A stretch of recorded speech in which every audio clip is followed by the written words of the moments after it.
Bienvenue dans un nouvel épisode du dernier podcast. Aujourd'hui, je reçois un humoriste, un comédien, un auteur de talent que j'aime beaucoup. Le gars remplit des salles là actuellement, partout dans la France. Pour moi, c'est l'un des mecs les plus chauds actuellement sur scène. Ladies and gentlemen, faites un maximum de bruit pour Edgar Yves. Ça va, mon ref? Ça va et toi, gars? Ouais, comment ça va, Christian? Les gamins, ils viennent Ouais, faire... non, je suis désolé, mais j'aimerais démarrer par les vraies informations.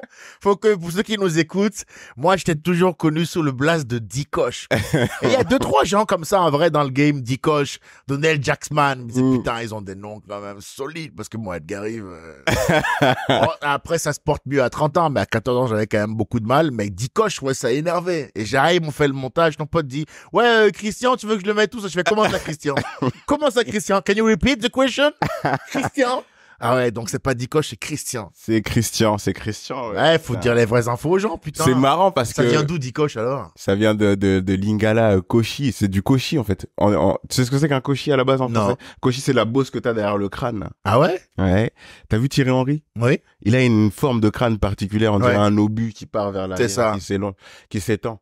Bah, c'est exactement ça que j'avais quand j'étais petit. Et mes oncles, mes tantes, ils aimaient trop me charrier pour ça. Et ils m'appelaient Dikoshi. Dikoshi en Lingala. Et c'est resté. Ah, donc, et du coup, tu depuis, t'es dit, en démarrant l'humour, je vais m'appeler Dikosh. Dikosh. Donc j'ai gardé ça. J'ai pris une chose Stylé.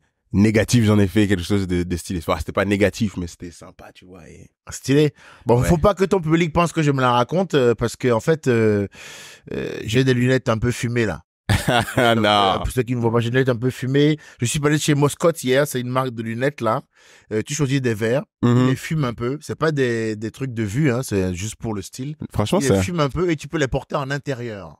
ça passe crème, hein. Ça passe ou pas? Non, ça passe En ce crème. moment, j'essaye de dépenser mon argent, je te cache pas. J'ai fait une belle tournée, je dis les vraies infos. C'est vrai, non? Elle se passe bien, ta tournée, là? Ah, c'est là. Cette année, j'ai touché du doigt ce dont je pense on a rêvé en démarrant ce métier. En tout cas, moi, quand j'ai démarré ce métier, la nuit, quand je me dormais, Dis-nous. je faisais des rêves de grandes salles, gens qui criaient mon nom, qui étaient là. Oui, vous voulez voir mon sexe, c'est ça? Oui, bien sûr, je peux vous proposer. Bon, après, il y avait la police et tout, ça se transformait un peu en cauchemar, le truc, mais en vrai, là, c'est cool parce que partout en France, je fais entre 1005 et 2000 personnes. Putain, c'est ouf. Partout. Là, on fait le Trianon, tu vois, 3 fois, c'est déjà complet depuis 2 mois. C'est 1100 places, le Trianon, donc on fait 3300 en 3 jours, 17, 18, 19. Il y a des personnalités qui passent, Cédric Doumbé, Raphaël Tronchet, Cyril Ah, c'est Diabaté, lourd. des Renois que je respecte de ouf en plus, tu vois. Ouais, ça commence à ressembler à un truc. Je finis complètement le spectacle solide au Grand Rex. Je vais annoncer bientôt. Grand Je vais annoncer bientôt le Grand Rex et tout. Donc, mec, je suis quand même content. J'ai pas fait l'Olympia. Mais bon, j'ai essayé de leur demander des dispos, ils m'ont pas donné. Mais bon, c'est une salle de Bolloré, hein. Donc après, je m'attendais pas non plus. Direct. Non, mais je m'attendais pas non plus. Direct. Je m'attendais pas non plus à être pris, tu vois. Mais je me suis dit, on sait jamais. Sans échauffement. Je me suis dit, on sait jamais. Tu vois ce que je veux dire? Peut-être je vais être pris par l'Olympia. Bon, ils ont pas commis l'erreur. Ils ont été vigilants. Parce que frérot, s'il m'avait accepté l'Olympia, frérot, je pense que C'était j'aurais quelque mis chose. Edgar Yves solide et j'aurais mis PS sans rancune Vincent. Donc pour mon public, ça aurait été tout simplement légendaire. En fait, les gens auraient dit le mec est complètement baisé. Ah, de ouf. C'est notre rôle de foutre la merde, tu vois. Grave. Mais ouais, l'année, elle est cool. Il y a les problèmes qui viennent avec, évidemment, je trouve. Je trouve que j'ai fait un bon mois en termes de remplissage et du coup j'ai fait un bon aussi en termes de problèmes. Je suis plus exposé, donc ma personnalité qui posait des problèmes au départ, enfin celle qui me permet de réussir me ramène des problèmes aussi quoi. C'est mon caractère qui fait que je suis là où je suis et c'est aussi mon caractère qui fait que j'ai les problèmes que j'ai. Donc je pense qu'il faut faire avec les deux, tu vois. Faut faire avec les deux. Là, t'as des problèmes, donc, aussi. Bon, franchement, c'est pas des énormes problèmes. J'ai parlé avec une meuf récemment qui me racontait que quand elle était gamine, il s'était fait kidnapper, lui qui arrivait des vraies dingueries. Et ça m'a permis de beaucoup relativiser le fait qu'un tel ait dit un truc sur toi. Je me suis dit, en fait, Edgar, c'est pas sûr que t'aies vraiment des problèmes.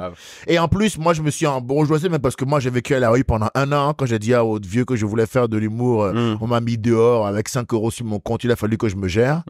J'ai vécu des trucs vraiment durs. Et puis après, après, je pense que une fois que j'ai commencé à remporter 2-3 victoires, 2-3 KO au premier round, j'ai commencé à m'embourgeoiser un peu et j'ai perdu la notion de ce qui est vraiment grave ou pas. Donc en ce moment, quand on me dit j'ai des problèmes, je dis peut-être pas tant que ça finalement. Peut-être pas tant que ça. Parce que mes problèmes, c'est un tel... C'est des rumeurs. Mes problèmes, c'est des problèmes de rumeurs que je trouve assez...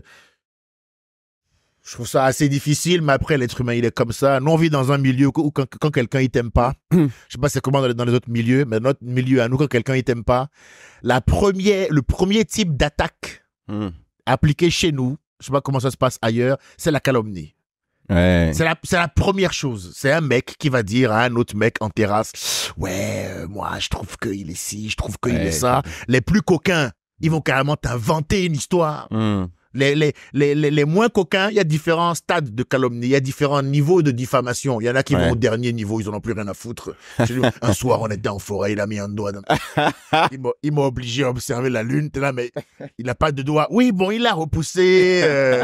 Non, il y en a, ils sont très très chauds parce que ton existence les renvoie à un échec direct. Oublie jamais que dans ce métier, quand tu es un humoriste qui réussit, et à un moment donné, tu es au milieu de 10 gars qui font pas ce que tu fais et qui aimeraient le faire. Et qui voudraient avoir ta place. Donc, c'est pas un problème en soi. Mais c'est pas un problème s'ils sont capables de gérer cette information. Tu comprends? La manière dont eux, ils reçoivent ça émotionnellement et ils le gèrent déterminera si tu peux les fréquenter ou pas. Il y a des gens, frérot, ils peuvent pas tenir le choc, frérot. Il y a des mecs dont je croyais qu'ils étaient amis avec moi dans ce métier, mais genre, ça fait genre 10 piges qu'on se connaissait et tout. Et cette année, là où j'ai commencé à réussir fort, on a pris des routes différentes parce qu'ils ont commencé à faire des vraies dingueries derrière mon dos, mais des vraies dingueries. C'est que toi, t'es chez toi, t'es là, t'es en tournée, t'es là, comment ça va à Bordeaux? Tout le monde, Toulouse, j'ai rien entendu, ils sont là en soirée. Et regarde, va faire les malins avec ces stories, là. Putain de merde. Non, mais on s'est connus dès le début, il a changé, c'est un bail de merde. Et puis un jour, tu reviens de tourner, on te donne rendez-vous dans un bar, et puis c'est ton procès. Et tu dis, mais ça vient d'où cette histoire et tout? Les gens, ils sont comme ça. C'est jamais de leur faute. C'est toujours de la faute des autres. Et ils finissent par en vouloir aux gens d'avoir quelque chose pour lequel ils sont même pas battus. Si encore, frérot, t'avais fait des efforts de malade. Tu vois ce que je veux dire? Si t'avais couru le 100 mètres de ouf, machin, on aurait dit, dommage, j'aurais pu être le prochain Usain Bolt, mais il s'est fait les ligaments croisés. Mais c'est rarement ça, l'histoire des gens qui échouent. C'est souvent des gens qui ont pas fait les efforts. Ils ont pas fait les efforts. C'est un boulot d'effort. Tu vois, t'étais au Paname avant moi, Paname Art Café, un comedy club. Moi, quand je suis arrivé, je jouais à 14h. Au bout du 3e jour, la régie a dit au propriétaire des lieux, lui, le mettre à 14h, c'est gênant pour tout le monde. Il a un niveau trop élevé. Personne ne comprend ce qu'il fout là. C'est marrant que tu parles de ça. Je te coupe parce que ça me rappelle la fois où moi je t'ai vu pour la première fois. Et je crois que c'était justement dans un comedy club et je me demande si c'était pas au Paname. C'est sûrement au Paname. Ouais, et quand je t'ai vu, la chose que je me suis dit, puis je me suis dit, putain, ce mec-là, il a pas le temps. Non. Il a pas le temps. Non. Moi, je faisais partie de ceux qui arrivaient, qui jouaient, qui disaient bonjour, qui restaient polis avec les gens et qui repartaient. Mais toi, je suis arrivé, je t'ai vu, j'ai senti ton énergie directe. Je me suis dit, putain, il a pas le temps. Non. Et il y a une autre chose que j'ai apprécié chez toi, et là, tu t'en as parlé un peu, c'est ton goût pour la vérité, en fait. Oui, frère. Je me dis, mais putain, ce gars-là, il pue la vérité, il transpire. En tout cas, dès qu'il a un truc dans la tête, il le dit. Et il y a beaucoup de gens dans les comédie clubs qui sont dans le politiquement correct, tu vois. Toi, t'es arrivé, t'as dit, non, pourquoi moi je joue pas alors que lui il joue? Oui. Et il a pas le niveau. Oui. Moi, tu posais les vraies questions, moi, les questions que les gens avaient honte, souvent honte ou osaient pas parce que ils ont peur ils avaient peur de perdre quelque chose. Et toi, je suis arrivé, quand je t'ai vu arriver, je me dis putain, ce gars, il a peur de rien, il a pas peur de perdre quelque chose et il dit les choses et il est sincère. Et je me suis dit, tu m'avais mis une baffe. Mais c'est le background des gens qui aident à comprendre. Et peut-être que tu devrais nous dire d'où tu viens, parce que c'est... Moi, je m'appelle Edgar-Yves Monou, fils de Edgar-Yves Monou Junior, fils de Edgar-Yves Monou. Mon père a fait tous les postes chez moi, sauf président de la République, au Bénin, mon pays d'origine. Il m'appelait Edgar-Yves Monou Junior. Donc, clairement, le gars avait des plans pour moi. Hein. Oui, il a vraiment écrit Junior. Hein. C'est vraiment des gars, hein. Le gars a vraiment écrit Junior sur mon acte d'état civil, frérot. Il n'a pas compris que Junior, c'est un surnom. Il dit non, point dessus. Attends, dans mon pays, Junior, c'est un prénom. Non, c'est pas un prénom, en fait. Il faut rétablir la vérité. C'est pas un putain de prénom, en fait, Junior. Vous êtes complètement irresponsable. C'est une taille de vêtements. On dit pas, vous êtes malade. C'est un niveau dans un cabinet associé Junior, d'accord. Mais c'est pas un prénom, bande de bâtards. On est complètement malade. De toute façon, nous, avec nos bienvenus. Laisse tomber. Laisse tomber, on est fous, nous. Et un jour, je lui ai dit au don, mais pourquoi tu m'as appelé Junior sur l'acte d'état civil? Il me dit, bon, c'était pour être sûr. Il m'appelle le gars, je voulais être sûr qu'on nous confonde. Mais si tu voulais être sûr, il fallait m'appeler Raoul, en fait. Là, il n'y avait aucun débat, en fait. Tu m'appelais Alain, Christian, Didier, Dicoche. Mais le gars, il m'appelle comme lui et il me crée des problèmes que je n'ai pas demandé avant même ma naissance. Toi, c'est le type de gars que moi j'ai eu. Donc, le gars est prévu que je prenne sa place en politique, que je sois avocat, je reprends le cabinet familial aussi, parce que j'ai ma licence de droit. Donc, le plan était de reprendre le cabinet familial et après de me lancer en politique et aller là où il est jamais allé, devenir président. Il avait un schéma comme ça. Bon, ça s'est pas du tout passé comme il avait prévu, frérot. Je suis arrivé un matin, je lui ai dit, moi, je vais faire comique-idi. C'est-à-dire? Comique. Où ça? Comique quoi? Comment? Attrapez-le. Donc, c'est une course-poursuite. Qu'il ne sorte pas de cette pièce. Il ne sorte pas de cette pièce. Donc, c'est une course-poursuite qui s'est finie dans la rue, où je suis resté. Ça a été très, très dur pour moi. Je suis passé de gosse de riche avec 2000 € par mois, rien foutre, à Poitiers, avec 2000 € par mois, rien foutre, à vraiment... pendant à peu près 5 ou 6 mois dehors, frérot, dormir sur des bancs, voler dans les magasins pour bouffer, avant de finalement être hébergé par des potes qui m'ont pris en pitié. Et là, c'était aussi une autre forme de calvaire, hein, parce que quand t'es pas chez toi, hein. Et on te le fait comprendre. Au début, on t'héberge avec gentillesse, et au bout de 4 jours, on te fait vite comprendre que finalement, t'es pas chez toi. Donc, c'était assez difficile. Donc, moi, je viens de là. Moi, c'est le truc le plus traumatisant que j'ai vécu dans ma vie, ça, de me retrouver un peu dehors. Ouais. Donc, c'était difficile pour moi. Et je me suis retrouvé là-dedans parce que, si tu veux, je n'aime pas qu'on m'impose ce que je dois faire dans la vie. J'aime pas les menteurs, les voleurs, les tricheurs. Et j'aime pas les faux semblants. Or, c'est un notre milieu, où il y a énormément de faux semblants. Donc, moi, quand je suis arrivé, j'étais un problème dès mon arrivée. Moi, mais de ouf. Moi, c'est ça. Je me souviens de ça. Moi, je me rappelle très bien, frérot. Dès que je suis arrivé, frérot, putain, j'ai le nez qui coule. Dès que je suis arrivé, frérot, j'étais un putain de problème. Mais moi, j'ai trouvé que tu faisais du bien, justement. Parce que tu posais les bonnes questions. Il y a des gens, moi, je fais partie de ceux, quand je suis arrivé, je voulais pas me prendre la tête, tu vois. Pas me prendre la tête. J'arrive, je veux jouer, je veux partir, je veux rejoindre ma famille dans le 77, t'as vu? Je te fais venir dans mon village. Ouais. Tu comprends le cadre dans lequel je vis.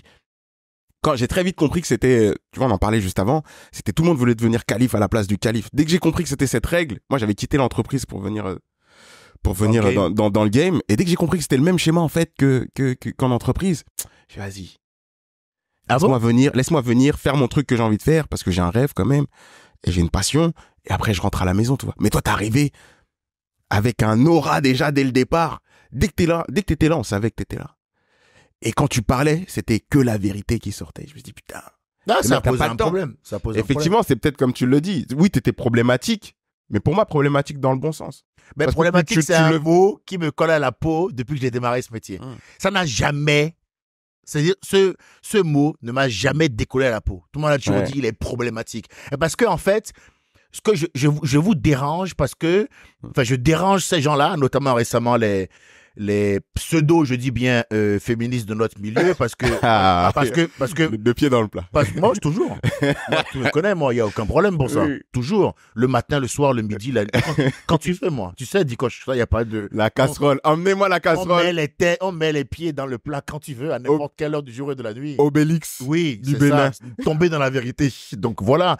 Je dis bien les pseudo féministe, parce que j'ai entendu ça, il y a un soir, il y a une meuf qui vient, frérot, je le fais en accéléré, hein, comédie club qui m'emmerde, qui est dans une soirée, je suis pas d'accord avec elle en débat, elle va dire dans les oreilles de tous mes potes dans la même soirée, c'est au Barbès Comédie Club, vous pouvez téléphoner pour vérifier, c'est facile à vérifier, hein. C'est simple à vérifier, frérot. Okay. Elle dit aux gens, il est misogyne, machin. Bon, moi, à l'époque, on fait un peu les cons. C'est à l'époque, ça picole, ça prend de l'AC, vraiment, on est tous alcoolisés et drogués, tu vois ce que je veux dire? Donc moi, je suis en train de, bon, évidemment, il y a longtemps, hein, depuis moi, je ne bois plus, je ne fume plus, je machin. Mais tu vois, j'ai aucun problème à dire la vérité, y compris qu'à un moment donné de ma vie, je me suis drogué. C'est des soirées, on était tous drogués. Tous. Tu vois ce que je veux dire? Sous cocaïne et alcool. Peut-être qu'ils auront du coup du mal à confirmer le récit, puisque je lâche des vraies informations. Mais on est là, on fait la fête. Il y a une meuf qui dit une merde en débat. Je dis, ouais, ta gueule. Voilà, c'est pas parce que t'as une meuf que t'y arrives pas, c'est parce que t'es nul. Bon, l'autre, elle avait poney le jeudi. Elle avait poney tous les jeudis à 16h. Donc, quand je lui dis ça, si tu veux, elle sent tout de suite les voix de l'Afrique. Il y a nos ancêtres qui viennent. Il y a nos ancêtres qui viennent la soulever. Et plutôt que d'accepter et que ça déclenche chez elle une réflexion, elle préfère gérer ça en disant aux gens, il est misogyne. Et c'est là où c'est des vrais connasses, ces meufs-là. Parce que t'es vraiment nul, en fait. T'es pas nul selon moi. Ce que je l'ai dit en vidéo et ça avait bad buzzé sur les réseaux, mais je le redis là. Pour que ce soit bien clair. C'est pas toutes les meufs qui sont nulles. Toi, t'étais nul, toi. Je dis bien toi spécialement, tu étais nul. C'est ad hominem, direct. C'est une attaque à toi, tu es nul. C'est-à-dire que toi, et tu es pas nul, selon moi, hein, pour ceux qui nous écoutent, c'est pas selon moi. Je vais expliquer le concept de nul. Nul, ça veut dire que lors d'un plateau où il y a différentes personnes qui passent, ça rigole avant ton passage. Ça rigole après ton passage et pendant ton passage. Et là, ça devient mystique. Il y a le Jésus qui dit, libérez-la! In the name of the... Libérez! Vous les libérez! Libérez! Les gens, ils sont là.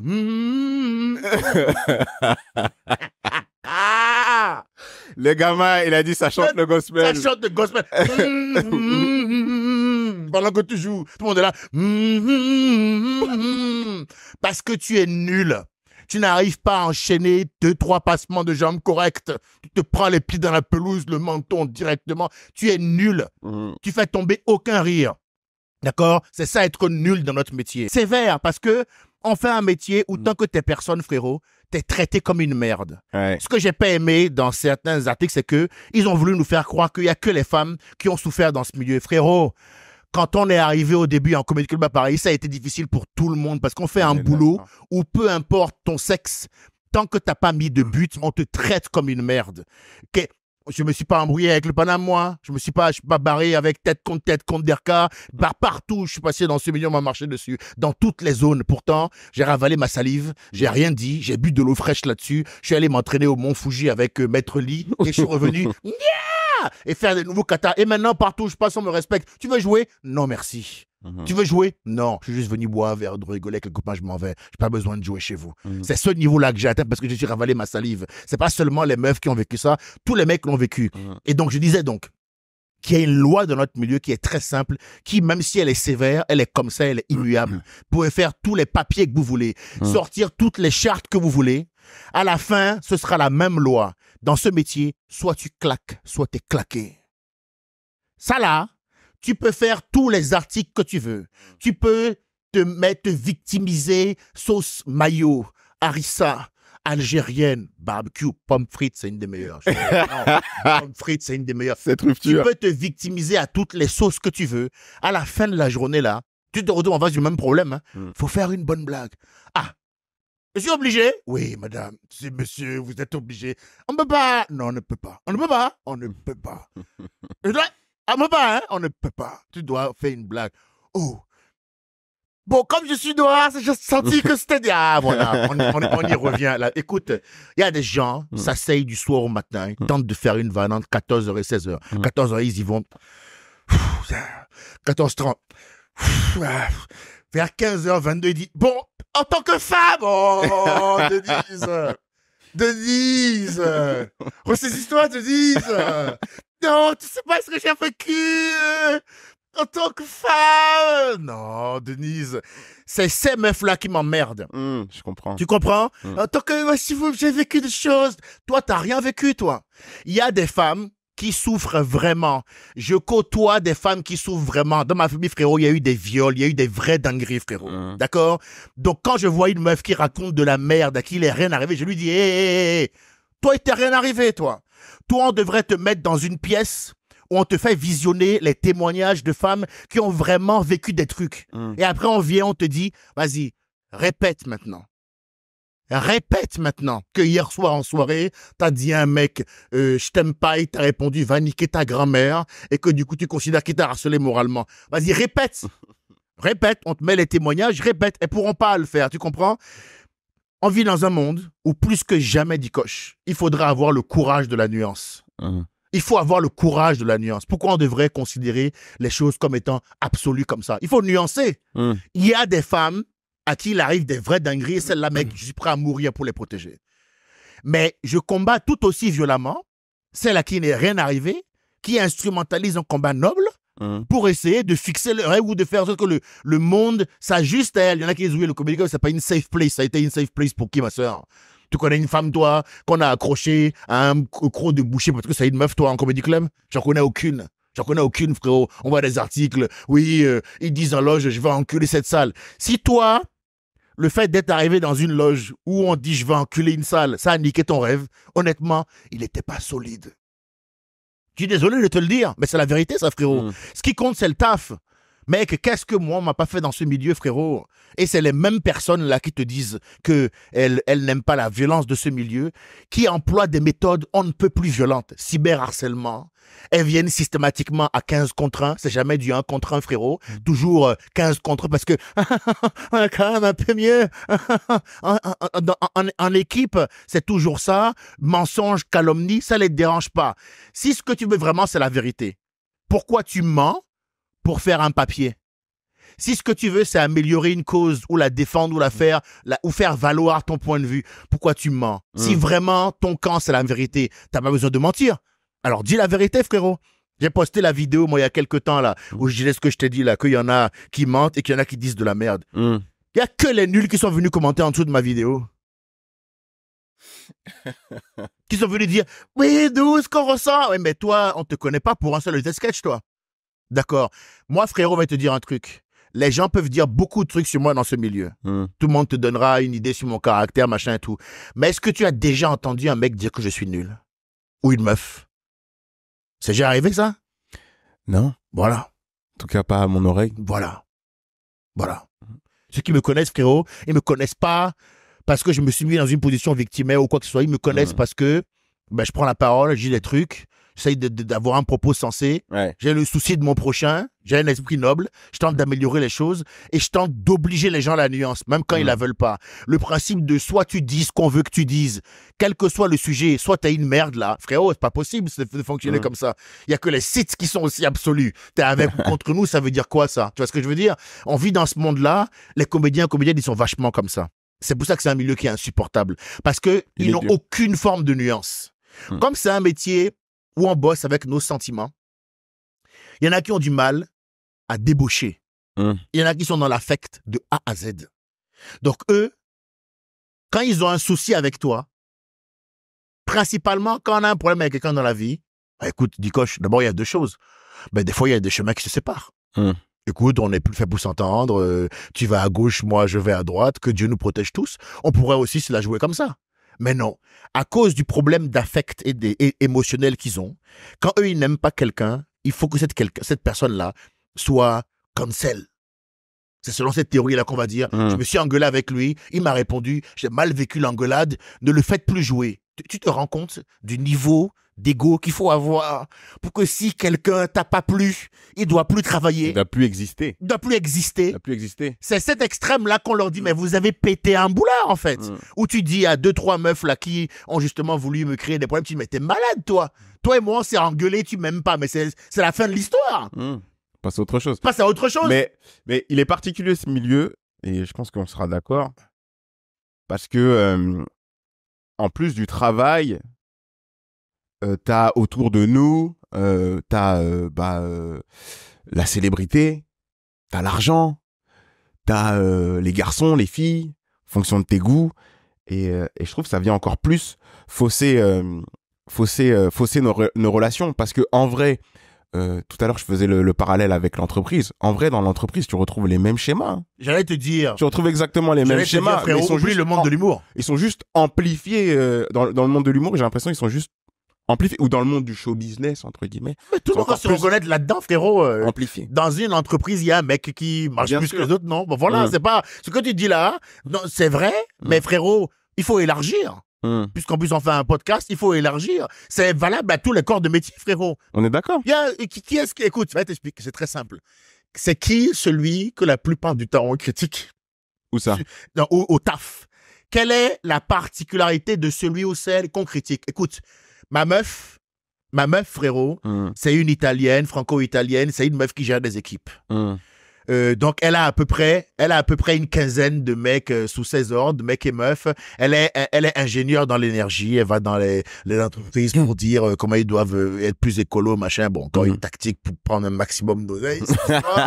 Bon, et ma meuf, donc, elle a un poste en fonction. Elle est juste en dessous du PDG, je ne sais pas comment ils appellent ça, un truc comme ça. Elle a 15 mecs et meufs sous ses ordres. Elle me dit elle-même que c'est les meufs qui sont les plus gênantes avec elle. Et que les meufs disent que si elle est au poste où elle est là, c'est forcément parce qu'elle s'est fait sauter.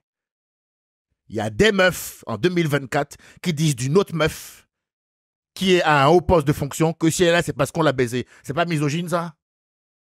C'est pas un problème féministe, ça? Et c'est des mecs ou des meufs, ça? Donc tout n'est pas noir ou blanc. Et la nuance, c'est hyper important. Première chose que je veux leur faire comprendre. Parce que on veut me faire passer pour le méchant. Mais je veux obliger tout le monde à nuancer. Je ne veux pas mettre au même plan une meuf qui s'engueulait avec un mec et une meuf qu'on a violée dans un coin qui voulait pas, mon frère. Tu comprends ce que je veux dire? Ce n'est pas la même chose. Faut nuancer les choses, c'est important. Et ensuite, quelle est la personne qu'on a toujours critiquée, frérot? Celle qui est en haut, qui est devant. C'est systématique. En humour, on n'a jamais calomnié le mec qui prend des bides tous les jours. De temps en temps, on se fout un peu de sa gueule, vite fait, parce qu'on est des humoristes et que c'est notre nature, se foutre de la gueule des gens. Ceux qui disent, oui, oh là, j'ai un concours de vannes. C'est comme si tu vas au centre d'entraînement du PSG, tu me dis, il jonglait, il jonglait, pied gauche, pied droit, ambidextre. T'es complètement crevé, Philippe. C'est du foot qu'ils font. Tu m'attendais pas. Ah, mais il y a écrit PSG, centre d'entraînement. Tu croyais qu'ils allaient faire du dombolo? C'est quoi ton concept à toi? Donc, on critique toujours celui qui a une forme d'avance, celui qui est toujours un peu en avant, celui dont le dos est devant et on lance des shurikens dedans. Donc, quand on vous critique, moi, les problèmes que j'ai là, cette année, c'est bon, c'est aussi parce que j'ai atteint un nouveau stade. C'est ce que j'allais dire. J'aurais pas eu ces problèmes-là autrement, frérot. Tu comprends? Il y a des meufs, frérot, que je connais même pas, qui sont arrivés en dessous de ma vidéo, qui se sont mis à je ne les connais même pas. Il y a des meufs, frérot, je dis là, mais alors toi, quel déchaînement de haine. Je ne t'ai jamais vu de ma vie. Mais tu viens faire quoi, là? Tu viens créer une ambiance, tu viens créer un buzz, tu viens gratter quelque chose. Les commentaires, après, c'est un monde parallèle. Hein. Non, vraiment... les commentaires de gens qu'on ne connaît pas, oui, ça, on est formé pour. OK?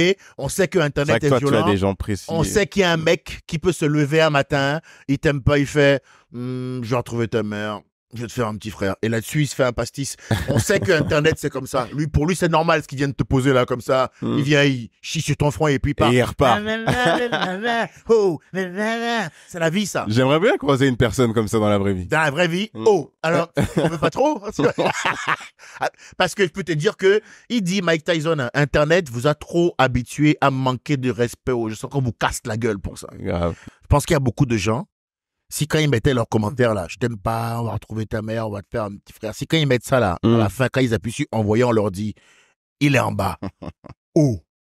En bas, c'est-à-dire, ben il est en bas là, sous le rez-de-chaussée, il faut... Ah, Teddy Riner? De champion, oui, il faut aller le voir. Et là, quand tu descends même. Mets ton kimono. Hein? Parce qu'avant, tu as écrit, ouais, judoka de merde, je te prends quand je veux. Il est en bas. Mais il est en bas, c'est-à-dire de manière physique, oui, on l'a déposé là en BMW, il faut descendre. Oh, Le gospel. Oh, champion, comment ça, champion? Tu vois ce que je veux dire? Les gens, ils sont dans la haine. Je comprends cette haine-là. Tu vois, moi, j'ai vu ceux qui sont venus commenter en dessous de ma vidéo. Je comprends cette haine-là. Cette haine-là, c'est la frustration non gérée. Ça veut dire, il ou elle, bon, en l'occurrence, c'était 2-3 meufs, donc je suis bien obligé de le dire, sont pas à l'endroit où ils veulent, puis ils viennent, ils chient, ils tentent de créer quelque chose. Sinon, comment tu peux justifier qu'une meuf que tu ne connais même pas arrive, mettre des commentaires comme ça, machin. Bon, après, je dis c'était le féminisme, donc pourquoi pas. Mais de manière générale, c'est un milieu où il y a beaucoup d'appelés, très très peu d'élus. Ouais. Frérot, il y en a 5, dur, et c'est dur à vivre. 5 sur 15 000. Et c'est dur à vivre quand t'es pas l'élu, en fait. Mais c'est dur. C'est dur à vivre. Certains savent le gérer, d'autres ne savent pas le mais gérer. tout ce que tu es en train de faire parce que tu es frustré là, faut que les gens comprennent que à la fin de tout ce déchaînement de colère là, ils vont revenir à la case départ. Hein. Faudra encore écrire une blague. Écoute, il y a personne qui est devenu ultra connu parce que il ou elle est allé mettre un commentaire en dessous de la vidéo de je sais pas qui. Reprends-toi. Boss. La réussite, c'est pas l'affaire privée de 2-3 mecs ou 2-3 meufs qui ont de la chance, 2-3 mecs qui ont des privilèges. Non, non, non. La réussite, là, dans notre milieu, c'est une histoire d'être bon ou pas bon, de claquer ou d'être claqué. C'est que ça, en fait. Et ça, là, c'est à la portée de n'importe qui. Je connais plein de meufs qui y arrivent. Je connais plein de mecs qui y arrivent. Tu vois ce que je veux dire? Il y a plein de meufs qui y arrivent dans le milieu. Il y a plein de mecs qui y arrivent dans le milieu. C'est une question d'effort et de travail. Tout le reste, là, c'est de la poudre aux yeux. C'est une invention ridicule. Ça ne correspond à rien du tout. Faut travailler, faut bosser. Si jamais quelqu'un fait un truc qui rentre sous le coup de la loi, ben, on sera les premiers à défoncer la personne en question. Tout le reste, là, c'est une histoire de boulot, hein. Finalement, quand tu me parles, je me dis, Edgar Yves, t'aurais fait un bon politicien finalement. Est-ce que ton père n'avait pas raison? Mais avec ton amour pour la vérité, c'est sûr, si t'avais fait politicien en Afrique, on t'aurait flingué. Frère, il m'aurait tué. T'aurais flingué.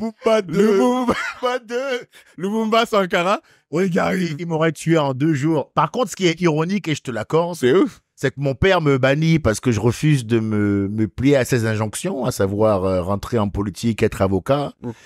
Et alors qu'il m'a évidemment élevé pour être dans l'élite, donc on m'a appris, on m'a élevé à la dure, je devais lire des bouquins, faire des rapports, Madame de Bovary, Stendhal, le rouge et le noir, l'être et le néant. T'as une culture de ouf maintenant du coup. Et oui, ça se sent, et ça se sent dans ton humour, je pense. Et c'est pour ça que les gens t'aiment en fait. Les gens t'aiment et ils sentent. Parce qu'au-delà de la bêtise ou les fous du roi qu'on peut être, quand il y a de l'intelligence en plus derrière, t'as un autre niveau en fait. C'est un autre niveau. De toute manière, tous les humoristes qui embrassent la dimension socio-politique de ce métier, c'est-à-dire justement fou du roi, ça veut dire gros, prêt à tout pour faire triompher la vérité. C'est ça que je kiffe. De manière drôle, mais prêt à tout. Ça veut dire le mec est en bif avec Bolloré, quoi. Frère. Le mec est en bif avec Bolloré. Ben voilà, c'est tout. Parce que j'arrive. Qu'est-ce qu'on peut dire de plus? Frère, j'arrive sur la chaîne de Bolloré. On me dit, voilà, t'es chez Bolloré. Moi, je me dis, bon, c'est peut-être le bon endroit pour dire. C'est maintenant. Pour dire qu'il a volé. Oh, vraiment, coupez tout. Trop tard, c'était en direct. Donc voilà, mais tu vois, je suis un peu comme ça. Donc même pareil, sur les meufs, quand on me dira il faut absolument tenir tel discours sur le féminisme dans ce milieu, je dirais non. Je connais des meufs qui souffrent et je connais des connasses. Tu comprends? Et ça, je le redis tous les jours. Tu comprends? Parce que c'est la vérité. Et je le dis dans tous les domaines. Regarde, c'est ça que devrait avoir comme craint un artiste. Le problème dans ce métier, c'est que beaucoup de gens, et même pas dans ce métier de manière générale, il y a beaucoup de gens, frérot, qui dans la vie, ils se battent pour avoir des choses, mais ils comptent sur d'autres choses, d'autres personnes, d'autres entités pour les aider à parvenir à l'endroit où ils veulent aller. Je donne un exemple tout con. Il y a des humoristes, frérot, qui te diront exactement ce qu'ils doivent dire pour être sur France Inter. Te dis, c'est la gauche bien pensante, là, qui justement, sous couvert de tolérance, est extrêmement intolérant. C'est des gens, ils sont extrêmement intolérants. Ceux qui parlent de tolérance, mec, en 2024, c'est les gens les plus intolérants que j'ai vus depuis que je suis enfant. Et j'en ai vu des gens intolérants. Mais ceux qui disent maintenant qu'il faut être ouvert, là, ce sont les pires. Ils te cyberharcèlent, ils te niquent ta grand-mère de toutes les manières où ils peuvent. Ils passent, s'il faut, par le mensonge. Ça veut dire que dire qu'ils t'ont vu un soir dans une ruelle égorger un chat, ça les dérange pas. Même si c'est jamais arrivé. Tu te rends compte du niveau où ils sont rendus, les gens? Moi, c'est ce que j'ai vécu quand on a commencé le MeToo dans ce milieu-là et que j'ai voulu apporter un peu de nuance. Mec, qu'est-ce qu'on m'a pas foutu comme histoire sur le dos? Impossible de le mettre au grand jour puisqu'il n'y a rien. N'importe quel journal qui dit un truc sur moi qui est faux, frérot, c'est de la caillasse gratuite, hein. C'est de la caillasse gratuite pour moi. Et moi, mon public, frérot, il va pas arrêter de venir me voir pour, oui, à un moment donné, il s'engueulait avec une meuf qui a mal le cul, ils diront, Pareil, ben, la vie est dure, hein, qu'elle se prenne un casque. Nous, en tout cas, on a pris place pour le Trianon. Allez, champion, on y va. Allez, champion, on est tous ensemble. C'est le grand jeu. La France est debout. Mais n'allez pas le voir. Pourquoi on va pas le voir? Mais j'aime pas. Ah non, mais ça on s'en branle, Gwendoline. Allez, champion, on est tous ensemble. Oui, c'est ça la réalité. Et je voulais te finir mon raisonnement. Le problème de compter sur d'autres gens pour réussir, ça veut dire, ça t'empêche d'être toi-même. Ouais. Mon frère, les 4 T de Télérama, là, ou les 3 T, ou les 2 T, bon, à partir de 2 T, hein, tout ça devient un peu chiant, mais en tout cas, les T de Télérama, là, c'est pas obligatoire. Et en plus, moi, je les ai eus sur mes 2 spectacles, Certifié Taquin et Solide, et plus j'ai avancé, plus j'ai fini par comprendre à quoi ça pouvait correspondre d'avoir les 3 T. Oui. Oui. Je sais quelle impression moi je leur ai fait quand ils m'ont vu la première fois. Et maintenant, je sais la raison pour laquelle on est éloigné. Parce que si je veux avoir votre validation à vous, il y a un discours que je dois absolument tenir. Si je ne le tiens pas, vous ne me validez pas. Bon, ben, le mieux, c'est que vous ne me validiez pas. Parce que être moi-même, c'est plus important qu'avoir 127 T. Quitte à te mettre à dos ta famille, quitte à te mettre à dos... Je me suis embrouillé avec mon père. Ouais, c'est le début de ma vie, ça. Ouais. Tu penses vraiment que 4T ou 3T ou 20T, ça va me faire un truc, moi? Tu penses vraiment que être dans la sélection des humoristes 2024 de Canal+, ça va me gratter le cul, j'en ai rien à foutre. Tout est une question de performance et mon talent, vous ne pourrez pas me l'enlever. Donc moi, je vais continuer à jouer, à casser des bouches, tu vois, à mettre des vidéos et à vendre mes tickets. Qu'est-ce que j'en ai à foutre d'être validé par une pseudo-bien-pensance de mes couilles, frérot? De toute façon, j'explique aujourd'hui. Hein. Aujourd'hui, il y a soit t'es un bon journaliste, soit t'es une pute. Et il y a très peu de bons journalistes. Hein. Je répète, soit t'es un bon journaliste maintenant, soit t'es une pute. Et il y a très peu de bons journalistes, frérot. Donc, être validé par cette équipe-là, non, parce qu'on se connaît maintenant. On sait qui est qui, en fait. On sait qui t'es, on sait qui vous êtes, en fait. Donc, j'en ai à foutre que tu me valides. Les gens ne croient pas suffisamment en eux. Moi, j'ai l'insolence de croire qu'avec ou sans leur validation, je vais quand même trouver mon chemin. Est-ce que c'est pas ça le travail d'un artiste, finalement? On n'est pas censé... Est-ce que c'est pas ça le travail d'un artiste? Mais si. T'as vu ce qu'il a fait, Jamil? T'as vu Jamil récemment, frérot? T'as vu Jamil, il est arrivé France Inter, il a posé ses couilles sur le mic, frérot, et il leur a dit, allez niquer vos grands-mères. C'est pas ça la place d'un artiste. Et après, tu vois les mêmes journalistes qui disent, bravo. Ah ouais? Toi, tu dis, on te connaît, toi. Qu'est-ce que tu viens commenter, quoi, pour dire, les vrais savent de quoi, les vrais savent quoi? On te connaît, toi. Là, c'est quand ça t'arrange. Quand tu as envie de faire un truc sur Bolloré, dans ce cas-là, tu viens me voir. Et dès que je vais dire un truc sur la meuf que t'aimes pas, dans ce cas, je suis plus un bon gars. Les journalistes, frérot, c'est des gens, ils peuvent t'élever un jour et te chier dessus le lendemain. Pour ce simple constat-là, que ta stratégie d'évolution repose sur eux, c'est pas suffisamment fiable. Frérot, quand tu fais un plan, tu dois faire un plan qui fonctionne, on est d'accord? Tu veux pas faire un plan par rapport à des gens. Si tu dis un truc qui leur plaît, ils vont te saucer. Si tu dis un truc qui leur plaît pas, ils vont t'enfoncer. C'est pas fiable comme stratégie. On est d'accord, c'est pour ça qu'aujourd'hui, beaucoup d'artistes percent sans même passer par des canaux classiques. Ben oui, comme la télé. Aujourd'hui, on a la chance d'avoir les réseaux sociaux, on a la chance d'avoir des chaînes de mailing. Tu peux mettre en place des choses toi-même pour être ton propre média, en fait. Oui, mais ça oblige à être bon. Ouais. Et encore une fois, mais ça, être bon, ça veut dire se lever le matin. Et à bosser aussi. Oui. Ça veut dire se lever le matin, écrire des blagues de 8h à 20h, aller les tester après de 20h à 1h du matin et recommencer le jour d'après. Il y en a combien qui font ça dans notre métier? C'est vrai. Il y a combien d'escrocs, frérot? Je te dis, il y en a, ils écrivent, ils disent non, franchement, c'est mieux si c'est parce que je suis noir et que j'en suis là, ou parce que je suis arabe, ou parce que je suis une femme. C'est honteux, en fait, de faire ça. Parce que le noir qui fait ça, il faut le dire, frérot, il y a des renois qui sont encore en esclavage dans la planète. Il y a des coins du monde où il y a encore l'esclavage. Donc, ton ressenti de merde, là, faut que tu le ranges quelque part. Faut dire à une meuf, il y a des meufs qui meurent sous les coups de leur mari tous les 3 jours. Quand tu dis que un mec avec qui tu t'es engueulé a été violent, tu parles de quelle forme de violence? C'est honteux ce que tu fais. Faut dire aux Arabes, frérot, regarde ce qui se passe à Gaza, regarde ce qui se passe dans l'autre coin du monde. Arrête tes conneries, toi. Ton problème, c'est que t'es nul. Faut que tu gères cette information-là. La vérité. Ben oui, faut que tu gères cette information-là rapidement parce que t'es en train de faire des dégâts. Faut que tu la gères, cette information-là, parce que tu es en train de faire des dégâts, parce que tu n'arrives pas à la gérer. Tout est bon, sauf admettre que tu es nul. C'est facile pourtant. Tu es nul. Mais il y a des remèdes à ça. Il y a le travail. C'est pas un problème d'être nul. En fait, on croit que quand je le dis moi, j'éteins la personne qui est nulle. Non, moi j'ai été nul et je suis nul dans plein d'autres trucs. Edgar, ça fait mal la vérité. Mais écoute, Chico, j'en ai marre. J'en ai marre. Ça suffit en fait. J'en ai plein le cul, mon frère. Ça suffit. J'en ai marre. Ça suffit en fait. J'en ai marre. Non, ça fait mal de quoi? La vie est censée ne pas être douloureuse. C'est vrai. C'est quel monde qu'on a créé où on n'est pas censé avoir mal une seule fois? C'est quelle utopie ça? Bande d'imbéciles. Ça commence à me faire péter un plomb en fait, frérot. Ça fait mal la vérité. Va niquer ta grand-mère en fait. On n'a pas tous mal tous les matins au réveil ici. Pasteur, calmez-vous, pasteur. Non mais écoute, il faut dire la vérité aux gens. Si tu veux pas avoir de problème, meurs. Décède. Va, écoute, prends un badge, va à la Défense, tu montes en haut d'un grand immeuble. Tu vas Je viens pour un entretien. Pour un entretien et tu feintes tout le monde et tu accèdes au toit. Et là, tu sautes. Tous tes problèmes seront finis. C'est vrai. Tous tes problèmes seront finis. Sinon, si tu veux être parmi nous là, faut gérer tes problèmes. Et être nul, c'est pas une fin en soi. Le problème, c'est que nous sommes dans une société où on a dressé l'échec comme le pire truc qui pouvait arriver. On a l'impression qu'un mec qui échoue, frérot, une meuf qui échoue, oh là là, c'est vraiment une merde. Alors qu'en fait, échouer là, c'est le passeport d'entrée pour la réussite.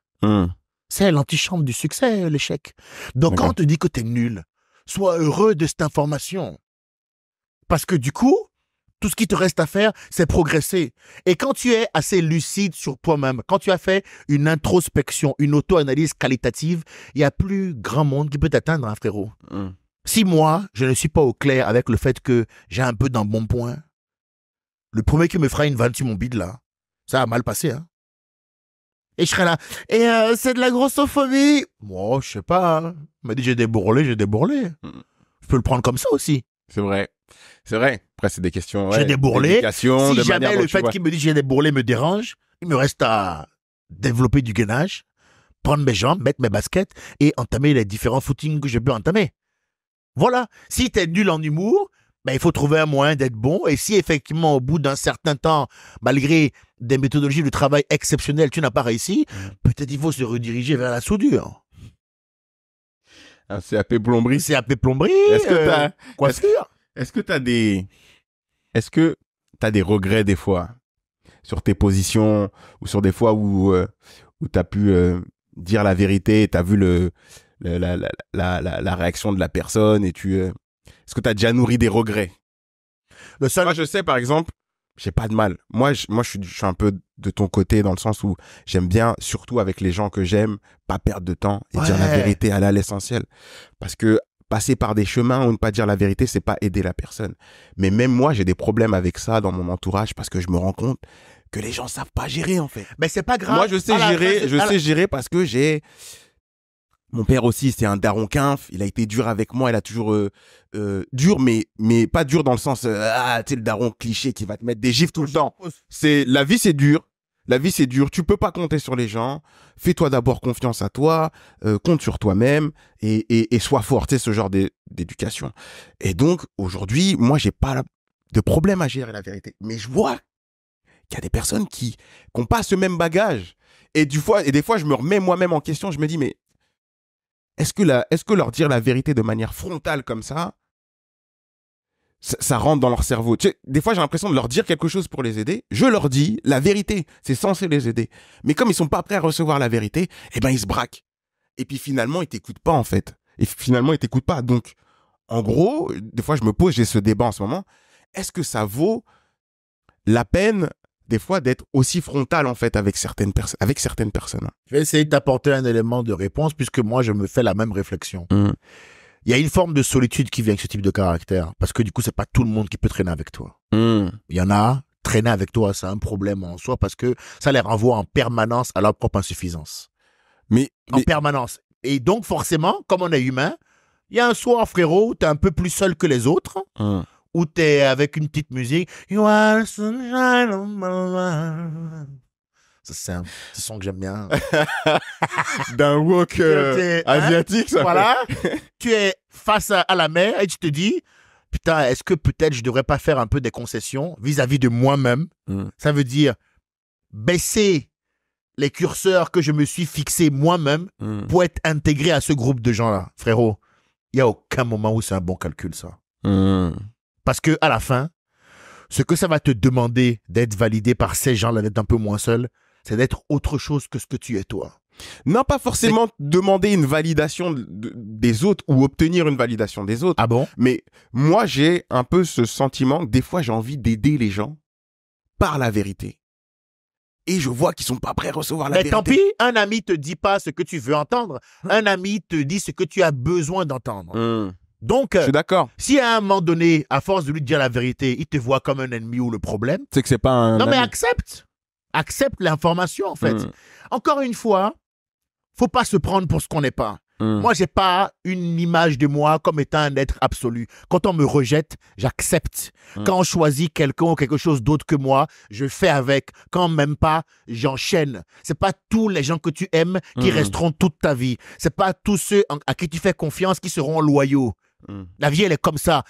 Faut s'acheter un putain de casque. En fait, ce que je n'arrive pas à comprendre, c'est que aujourd'hui, j'ai l'impression bien plus qu'à d'autres époques, on a un rapport à la dureté, aux choses de la vie, là, qui sont, mais c'est fou comme maintenant, il n'y a que des mentalités de l'outre. Les gens ont un mental de l'outre, frérot. Au premier bobo, parce qu'on a passé notre temps à dire aux gens, exprime-toi. Dis-nous ce que tu ressens. C'est important. Le confort aussi, le confort. Alors qu'on s'en branle complet, en fait. On ne vit plus de choses suffisamment difficiles. Mon frère, sinon, comment tu peux être dans notre milieu, une meuf s'engueule avec un mec qui te dit, on s'est engueulé en soirée. Rien, hein, ils se sont pris le crâne. Ah oui, du coup, derrière, j'ai pris de l'anxiolytique. T'as pris de l'anxiolytique parce que il y a un gars qui t'a dit, va te faire foutre, toi. Est-ce qu'on peut tous ensemble s'asseoir et évaluer le niveau d'encaissement de cette putain de personne? Parce que des mecs ont dit en loge, je vais enculer cette salle. Toi, ça a brisé ta journée. Est-ce qu'on peut tous s'asseoir ensemble pour évaluer ton niveau d'endurance, toi? C'est celui même les moineaux te tapent, toi, c'est sûr. Tu es nul, même mental de l'autre, encore une fois. Gros, moi, je suis un homme de décision. Je suis absolu là-dessus. Et ça me dérange pas d'être seul. J'en ai rien à foutre de pas être validé par des gens que je ne respecte pas. Je ne cherche pas le respect de quelqu'un que je ne respecte pas. Ce que je te dis là, frérot, c'est hyper important. Il y a des gens, ils cherchent le respect de gens que fondamentalement, hein, ils ne respectent pas. Tu sais pourquoi? Parce qu'ils pensent qu'avoir le respect de ces gens-là, ça va leur permettre d'arriver quelque part. Donc eux, depuis le départ, ils font des comptes d'apothicaire. Moi, non. Moi, le seul type de relation qu'on peut avoir ensemble, Dikosh, toi et moi, c'est une relation équilibrée. Hein. Je n'attends rien de toi. Hein. Tu ne dois rien attendre de moi. C'est le meilleur moyen de créer une vraie relation. Tous ceux que j'ai eu des problèmes à un moment donné, c'est des gens qui... soit ils attendaient un truc de moi, soit ils avaient un problème avec la vérité. C'est toujours ça. Ce n'est jamais, il n'y aura jamais d'histoire de « il a capturé ma grand-mère, il lui a introduit du chorizo dans les oreilles et face à la lune, il n'y a pas de chorizo garou là, face à la lune, ça n'existe pas. Il n'y a pas d'histoire comme ça. Il faut être à l'aise avec ça, frérot. Il faut être à l'aise avec ça. C'est pas grave, tu dis la vérité. Eh bien, si à la fin, il reste que 4 gars, les 4 gars là, Dikosh, ce seront des vrais, hein? Ouais. Les 4 gars, frérot, ce seront des vrais de vrais. Donc, il faut être absolument à l'aise avec ça. Et on n'est pas censé être ami avec tout le monde, une fois pour toutes. Quand une amitié s'arrête, pas parce que le mec est un connard, ils ont du mal avec ça, les gens. Moi, maintenant, je dis même plus les circonstances. Moi, je dis, nos chemins se sont séparés. Il vit sa vie, je vis la mienne et basta. Je cherche pas à prouver au monde entier que t'es une merde. Ça veut dire que toi, t'as un ego où tu crois que t'es Queen Bee. Et même Beyoncé, on l'a trompé, frérot. Donc, a priori, faut vraiment se détendre, hein. Ouais. Personne n'est absolu, frérot. La vérité. Personne n'est absolu. Et la vérité, par contre, c'est la seule chose qui est absolue dans ma vie. C'est la seule chose qui est absolue. Je ne jouerai pas votre jeu à la con. Dans aucun domaine que ce soit. Je suis capable de dire à Bolloré ce qu'il a fait en Afrique sur une chaîne de Bolloré. Je peux aussi dire à des meufs dans nos milieux, toi, tu n'as rien vécu. Toi, il t'est rien arrivé, toi. Toi, tu instrumentalises un combat noble pour faire de la merde. Et comment vous allez le prendre là, comment vous allez commenter sur Internet ou pas, je n'en ai strictement rien à foutre. D'ailleurs, la raison pour laquelle ma vidéo a plus buzzé que bad buzzé est que il y a plus de gens comme moi que de gens comme eux. J'ai reçu des tonnes de messages. Ils n'ont pas osé l'assumer publiquement, les gens, parce que, sujet un peu sensible, tu comprends? Si je fais pareil, si on parle tu fais un extrait où on parle d'Israël et Palestine, il y aura peu de commentaires de gens du game dessus, hein. Pourtant, Netanyahou, c'est une ordure. Mais il y aura peu de gens. Écoute, la question, elle est très simple, Dikosh. Et il faut que tout le monde se la pose. Comment on s'est démerdé pour créer un monde où dire la vérité est un acte révolutionnaire? Vous êtes devenus fous, quoi. C'est incroyable. On est arrivé à un niveau, frérot, où si tu dis que ce mur-là, il est vert. Ambo. Il est complètement malade. Non, je suis pas malade. Il n'a pas de couleur. Il est bleu. Ah non, regarde bien le mur. C'est vert. Vous vous rendez compte? Tu vas violer.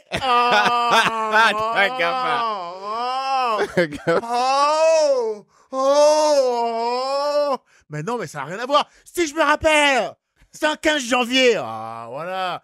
Et encore une fois, hein, je ne déprécie pas le combat des femmes quand je fais ça. Hein. T'as bien compris ce que je veux dire. C'est cette connasse-là que je veux démonter. Tu comprends? Je respecte toutes les femmes. Je protégerai toujours tout ce qui me protéger. Mais les gens comme ça, là, je vais leur faire la misère jusqu'au bout. T'es remonté. Ouais, ce sont des merdes. Ce sont des merdes. Jusqu'au bout, je vais leur faire la misère. Tu comprends? Comme je lâche pas Bolloré, comme on lâche pas France Inter. Parce que le rôle d'un humoriste, c'est d'être un acteur pour faire en sorte que la société devienne plus vivable. Ça veut dire que on n'acceptera pas la victimisation injustifiée. On est prêt à défendre. C'est notre rôle de défendre les nobles causes. Oui. C'est le rôle d'un artiste de faire ça. L'opprimé, la veuve. Bien sûr, c'est mon rôle de faire ça. Donc si moi j'arrive et que je me déchaîne sur un truc, demandez-vous pourquoi. Vous m'avez tous connu, c'est pas mon combat contre Bolloré qui m'a fait percer, frérot. C'est pas ça? Bon, ben alors, je suis devenu un fils de pute entre-temps?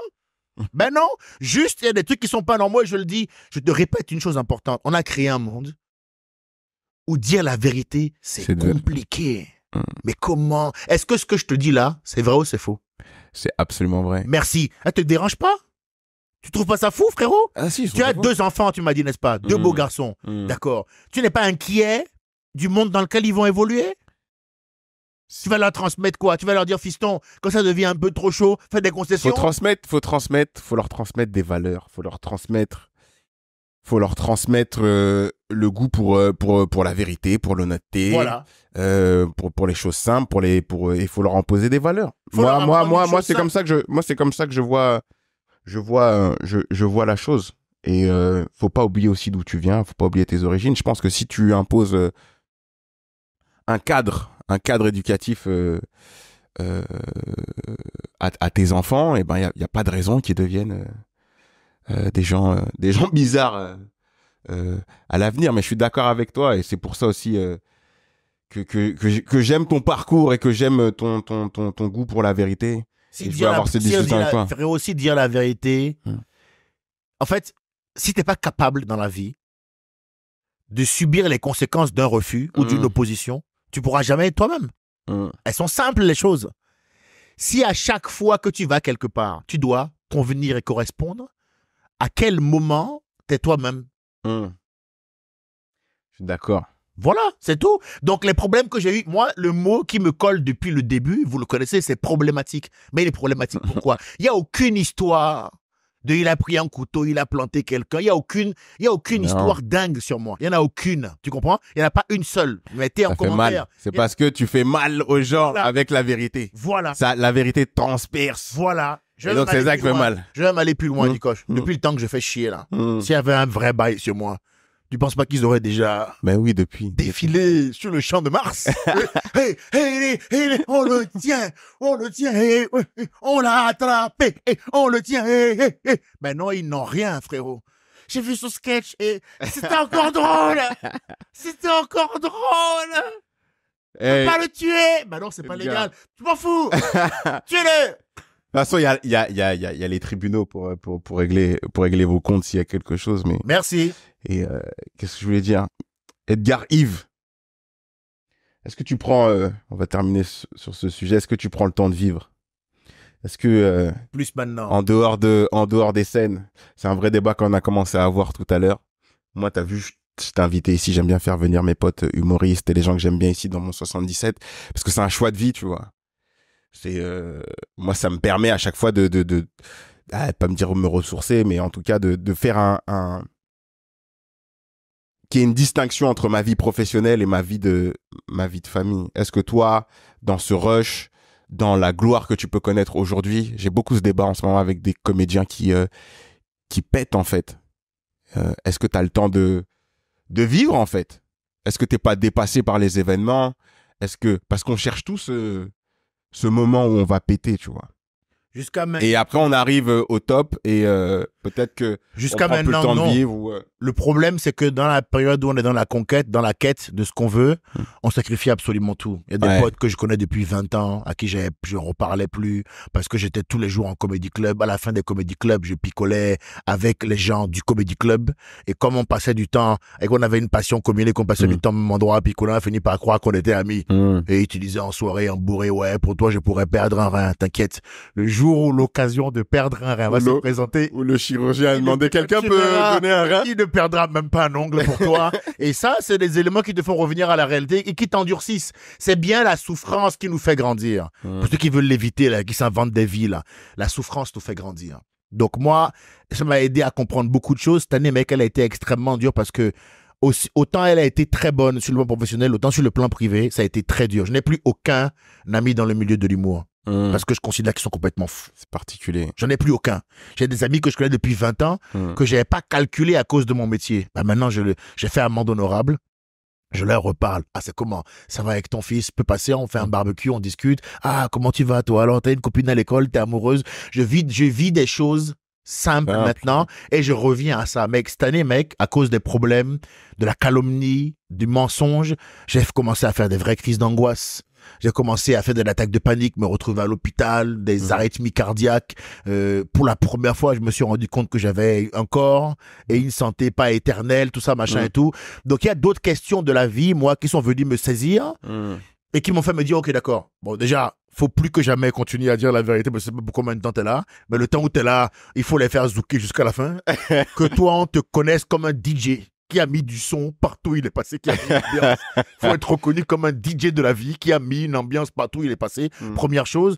Et maintenant, ouais.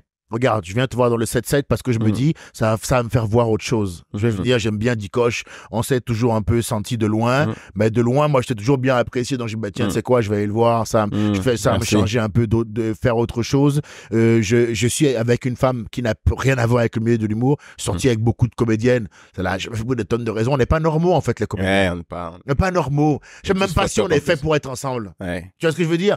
Ben, peut-être pendant une certaine heure, me disait un comédien, il me disait, après, il me disait, moi, j'ai un temps. Après minuit, faut rentrer. Moi, j'ai un temps. Vous, là, c'est de 15h à 17h.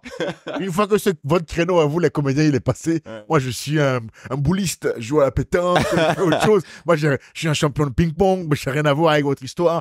Et je pense que l'équilibre dans ce milieu, c'est pour ça que tu as ouvert sur un truc intéressant. Je pense que l'équilibre dans ce milieu passe beaucoup par l'équilibre que tu as en dehors. Plus que jamais, frérot. Ça passe par l'équilibre que tu as en dehors. Moi, les rapports que j'ai avec ma copine maintenant, c'est avant, mec. Mec, avant, j'allais en comédie club. À la fin du comédie club, je me bourrais la gueule avec des comédiens dans le comédie club. Je rentrais chez moi, je revenais au comédie club. Toute l'année, c'était ça. J'allais jouer. En vacances, je partais en vacances avec des comédiens. Je sortais avec des comédiennes.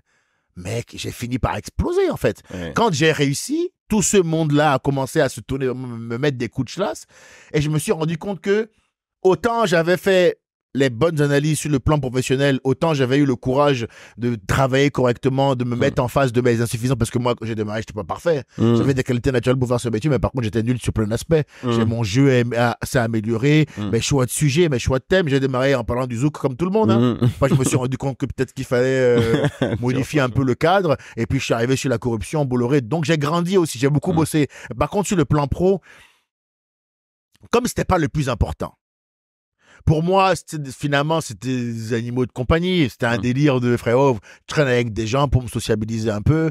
Mais tout ce qui comptait, frérot, c'était de percer en stand-up, d'être reconnu comme un grand stand-upper. Donc pour moi, la soirée bière et picole, où à la fin je couchais avec Denise, là, c'était un moment de détente après un grand match. Et puis le lendemain, il y avait encore un autre grand match. Maintenant, la partie en dehors est hyper importante pour moi. Je suis avec une Italienne qui a pas la mentalité française, déjà, ce qui est vachement important pour moi. Et l'Italien, c'est un peu des blédards aussi, tu vois. Donc, on se retrouve sur beaucoup de trucs. On part en vacances ensemble. Elle m'aide, elle m'équilibre, je l'équilibre. Elle s'appuie sur moi, je m'appuie sur elle. Ce que je rencontre, c'est un plus. Sinon, frérot, je passe vite à autre chose. J'ai les moyens de ma politique, parce que l'avantage de faire une grande tournée est que du coup, tu fais un beau chiffre d'affaires. Et à la fin, t'as un compte en banque qui est rempli. Donc, je suis pas millionnaire, mais par contre, je peux m'acheter ce que je veux. Quand je fais les courses, je regarde pas. Je peux aller en vacances du jour au lendemain. Tu vois, là, on part au Portugal. Après, on va enchaîner Tanzanie, Zanzibar. Pour la première fois de ma vie. Là, tu vis là. Mais pour la première fois de ma vie, bien. cet été, je pars 3 fois, frérot. Je fais Portugal. Tu reviens du Portugal. Portugal, je vais faire Afro Nation. Tu sais, je vais danser avec Dadju, tout le monde, bien sûr. Et loge privée, j'ai payé tout, frère. J'ai dit à ma copine, tu prends le plus cher. C'est Guingamp, Bordeaux, Toulouse, Poitiers. C'est eux qui nous sponsorisent. C'est la France qui m'a envoyé là-bas. Je suis le représentant de l'humour français noir. Je suis Mobutu deuxième. Mais c'est mérité, c'est mérité. Va kiffer, Portugal, Tanzanie, Zanzibar. Après, je finis un peu au Japon. Après, je fais une grosse prépa physique. Parce que physiquement, moi, j'ai beaucoup payé cette année. Vers la fin de saison, là, frérot, j'avais plus une goutte de jus, mec. Faut prendre au sérieux, c'est un vrai. Attention, hein. Il y a des Américains qui font des prépas physiques avant de... Mais là, mec, pour la première fois, je vais faire une prépa physique et de malade, hein. Surtout toi, t'as un coffre énorme, t'as un rythme... Même quand je... Un rythme énorme. Un rythme très soutenu, c'est pas du stand-up chill, moi, je suis pas là. Même les gens qui t'écoutent doivent faire une prépa. Tu comprends? Tu vois ce que je veux dire? Donc, c'est pas du stand-up chill, du style... Même pas. Et je sais pas si vous connaissez la Jamaïque, mais non, moi, c'est très énergique et c'est pendant 2 heures, 2 heures et demie tous les soirs. Ensuite, tu vas dans l'hôtel, après tu prends le train ou l'avion, tu vas à la date suivante. Pour faire une tournée, frère, physiquement, il faut être en forme. Ça, je l'avais pas pris en compte non plus. C'est des nouveaux thèmes que je vais aborder dans Vigilance, mon nouveau spectacle. Et ça, effectivement, j'ai manqué de vigilance là-dessus. J'ai beaucoup manqué de vigilance là-dessus parce que je me rends compte que l'hygiène de vie que t'as en dehors t'aide à tenir la distance. C'est ça aussi. On est peut-être trop dans ce boulot-là. De A à Z, on fait trop tout dedans. Il faut avoir une vie en dehors, c'est hyper important, tu vois. Toi, t'es dans le 7-7. Je t'ai toujours trouvé plus détendu quand je t'ai vu, plus équilibré. Les gens comme toi, souvent, je vous regarde, mais pourquoi lui, il est pas en colère? Il y a que moi qui suis fâché ici. Je te jure. Des fois, je vous regarde, mais lui, il est pas fâché, lui. Parce que toi, c'était dans le 7-7, tu sais, des barbecues. T'avais autre chose en dehors pour t'équilibrer. Moi, j'ai tout misé là-dedans. Alors, ça peut expliquer aussi, du coup, ma réussite. Parce que moi, plutôt que d'être dans le 7-7, dans un meilleur logement, ben, j'étais dans le 18e, dans une chambre de bonne, de 8 mètres carrés, toilette sur le palier. Mais par contre, j'étais à 5 minutes de tous les comedy clubs. Oui. Voilà. Donc, par contre, je pouvais aller jouer de 18h à 1h du matin. C'est des choix stratégiques. Dans la vie, il y a 2 types de réussite, frérot. Il y a la professionnelle, mais il y a aussi la privée. Ouais. Mais l'idéal, après, il faut choisir. L'idéal, c'est d'avoir les deux. Ouais. Mais moi, pour le moment, j'ai une réussite professionnelle. Mais sur le privé, j'ai beaucoup de réglages à faire. Je me suis rendu compte que j'ai mal choisi. Je me suis entouré de beaucoup trop de comédiens et de comédiennes. Je maintiens que c'est une énorme connerie, tu vois. Donc maintenant, quand t'es bouché, tu m'intéresses. T'as grandi où? Viens, je t'offre un verre. Électricien, j'adore, super. Comment tu t'appelles? Tu vois, c'est important. On le dit pas assez aux gens. Mais maintenant, dès que tu fais quand tu me dis comédien, le pourcentage de chances que tu es entré dans ma vie, mec, il baisse de 80% maintenant. Maintenant, ce que je veux, c'est des gens de la simplicité. Des Toulousains qui crient des de la diversité. Tu vois, des boulistes. Je veux être ami avec des joueurs de pétanque, moi. Tu vois ce que je veux dire? Je veux des trucs qui n'ont... Je veux... Être attaché à la vie. C'est pour ça que je te posais cette question. Est-ce que tu prends le temps de vivre? C'est très important pour moi, Shadman. Oui, je veux vivre des choses qui me feront relativiser les thés de Télérama, l'émission de TF1, l'émission de M6 ou celle de Canal, ou d'être Non, je veux que les gens me ramènent à l'essentiel et ce qui est important. Je t'ai dit, hein, malgré tous les problèmes qui sont essentiellement des problèmes de calomnie que j'ai vécu cette année, il y a une meuf qui m'a raconté un truc qui lui est arrivé gravement, comme je t'ai dit. Elle était kidnappée, machin et tout. Il lui est arrivé des dingueries, c'est pas à moi de le dire. Mais quand elle m'a raconté ça, mec, j'ai pas dormi pendant 3 jours. C'est une femme à qui il est vraiment arrivé des dingueries. Parce que j'ai vécu ça, quand j'ai vécu les calomnies avec les meufs, là, il y a plein de gens qui m'ont apporté leur soutien en disant, bah, le mec s'est engueulé avec une meuf, on veut lui faire des histoires pour rien, c'est des conneries. Il y a une femme qui m'a raconté, frérot, qu'on l'a kidnappée. On l'a kidnappée à un arrêt de bus quand elle avait 14 ans. Il lui est arrivé des vraies dingueries. Elle a passé une nuit compliquée. quand elle m'a raconté ça, mec, c'était tellement violent ce qu'elle m'a dit, frérot, que j'ai pas dormi pendant 3 jours. Et après, je me suis dit au terme des 3 jours, et moi, ce qui me rendait triste jusqu'à maintenant, c'est que machin avait dit à machin que moi, j'aurais apparemment machin. Est-ce qu'on en a pas rien à foutre, frérot? Donc maintenant, je les calcule plus. Ces gens-là, de ce milieu, je le dis ici, mec, ils n'ont aucune importance pour moi. Ils n'en ont aucune. Je sais que le milieu de l'humour, c'est ça. Et le monde, c'est ça, frérot. T'as capté? Donc, je vais pas définir ça à travers un petit point comme ça dans l'océan. T'as compris? Je viens, je travaille. Ceux avec qui je peux rire, tu m'as vu, je suis toujours le premier à mettre l'ambiance sur le trottoir du Comedy Club, à faire rire tous mes potes. Tout le monde te dira, je suis un bon gars. Ceux qui m'aiment pas, c'est pour des raisons très techniques qui n'ont rien à voir avec... Tu vois ce que je veux dire? Ceux qui m'aiment pas, c'est souvent... Si tu remontes tout en haut de la pyramide, il y a un seum, frérot. Mais sinon, moi, je suis le mec qui fait rire tout le monde, frérot. Tout le monde me connaît. Dès que j'arrive au Paname, Edgar est là, on va rigoler. Ben, bien sûr. Parce que je fais les blagues que personne n'ose faire, parce que je fais rire tout le monde. Donc, ils sont rien pour moi. Ce qui m'intéresse, ceux avec qui je peux rire, je rigole avec eux. Ceux avec qui je peux pas, ben, c'est bien, on rigole pas. Très bien. On va pas se prendre la tête, on rigole pas. À la fin, ce qui compte, c'est de faire des blagues. On est là pour ça. Bon, il se trouve que je suis bon dans ce domaine-là aussi, pour le coup. Donc, j'arrive, je fais ce que je sais faire. Je rôde mon show. Je vis avec mon public et je trace ma vie. J'ai un lien fort avec ceux qui me suivent maintenant et ça m'équilibre beaucoup. Amen. Edgar Rive, merci pour cet entretien. Avec plaisir, frérot. Qu'est-ce qu'on peut te souhaiter pour la suite? Il faut qu'on me souhaite de la santé. J'ai entamé un processus depuis maintenant 1 an important. Je bois plus, je fume plus. Bon, Amen. J'ai jamais pris beaucoup de drogue. Hein. Ça m'est arrivé de prendre 2-3 traces de C par-ci par-là à l'époque. Parce que bah moi je suis un mec, on peut me tenter bêtement quoi. je suis quand même influençable. Je suis faible. T'en veux? Non, tu devrais essayer. Bon d'accord. Vraiment, vraiment. Moi ça va très très vite quoi. Donc il faut qu'on me donne la santé. Souhaitez-moi par-dessus tout du courage, parce qu'il y a des moments c'est pas difficile, c'est pas facile. Que le bon Dieu, moi je suis croyant, continue de mettre des bonnes étoiles sur ma route, frérot. D'où moi je suis parti là, me retrouver dehors avec 5 € sur mon compte à la rue pour être là où je suis, pour être là où je suis maintenant, c'est forcément parce que j'ai une bonne étoile. Donc pitié qu'elle reste dans les parages, parce que j'en ai besoin pour continuer à dire la vérité, continuer à faire mon travail pendant 20 ans, faire rire les Français et dénoncer les problèmes de société. Et souhaitez-moi du courage et de la santé, c'est le truc dont j'ai le plus besoin. Voilà, des bons amis, une femme aimante, voilà, du barbecue, voilà, des légumes, du bon sport. Souhaitez-moi des choses essentielles de la vie, parce que finalement j'en ai pas profité. J'en ai pas assez profité, frérot. Quand je vois des gars comme toi, beau gosse, t'as une femme, 2 enfants, moi j'ai envie d'avoir ce que t'as, par exemple. Tu vois, moi j'ai envie d'avoir ça aujourd'hui. J'ai envie d'avoir une famille, d'avoir ma vie en dehors. Écoute, hein, pourquoi ceux qui ont percé un peu dans ce métier, frérot, ils se sont vite éloignés? C'est dur, c'est un milieu dur. La capacité que les gens auront à répondre à cette question-là, ils vont comprendre de quoi on parle. Les gens promettent du kiffon quand ils percent en humour, c'est quitter le game. Le premier truc qu'ils font. Moi, je suis arrivé, j'ai quitté. T'as quitté. Géographiquement, en tout cas. Voilà. Et je continue à faire mes allers. Frérot, il y en a, ils sont même plus à Paris. Il y a des grandes stars de ce milieu, ils vivent même plus à Paris. Bien sûr. Parce que eux, ils sont arrivés à un niveau où quand ils mettent leur nom sur une affiche, quoi qu'il arrive, c'est rempli. Donc eux, qu'est-ce que tu veux qu'ils viennent se faire chier? Donc ça veut dire bientôt tu vas venir me rejoindre dans le 77 alors. Bien sûr. Non, mais je vise d'autres villes. Déjà, j'aimerais bien acheter vers Toulouse, Bordeaux, Biarritz, les villes un peu du sud là. Il fait chaud encore. Moi, je suis dans leur délire ACDC, surf, barbecue. Moi aussi. Moi, ils m'ont eu là-dessus. Moi, j'aime bien les trucs comme ça et tout. Pétanque, ping-pong. Voilà. Cano. Il faut que tu ailles à Cano. Ou à Biscarrosse. Voilà. J'aime bien cette nom-là, avec des petits sons. Un mec qui est là. Je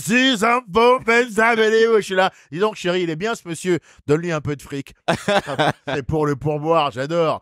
Continue à chanter. C'est la madame. Bon, c'est bien blanc qui travaille comme ça. Un punk à chien. Punk à chien. Prends 20 €. Prends un peu de fric. Il faut absolument que je vive autre chose.